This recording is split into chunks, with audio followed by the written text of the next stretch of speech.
سبی سے خبر شامل کرتے ہیں۔ عوامی شکایات پر فوری کارروائی۔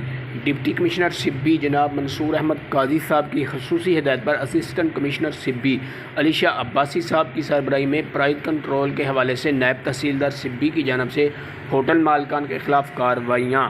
اسسٹنٹ کمشنر سبی کو عوامی شکایت موصول ہوئی کہ ہوٹل مالکان نے سرکاری ریٹ لسٹ کو خاطر خواہ نہ لاتے ہوئے فی چینک چائے کے ریٹ میں 10 روپے اضافہ کیا ہے، جس پر اسسٹنٹ کمشنر سبی نے فوری طور پر کارروائی کرتے ہوئے کئی ہوٹل مالکان کے خلاف جرمانہ کیا اور سختی سے وارننگ دی کہ سرکاری ریٹ لسٹ کو چیلنج کرنے والوں کے خلاف سخت کارروائی کی جائے گی۔ اگر کوئی بھی ہوٹل مالکان سرکاری ریٹ فی چینک 40 روپے سے زیادہ طلب کرے تو اس کے خلاف کمپلین درج کروائیں، جس پر فوری کارروائی عمل میں لائی جائے گی۔ کیمرہ مین شہزاد مری کے ساتھ نیوز 4 کے بیورو چیف حاجی طورہ مری، سبی، بلوچستان۔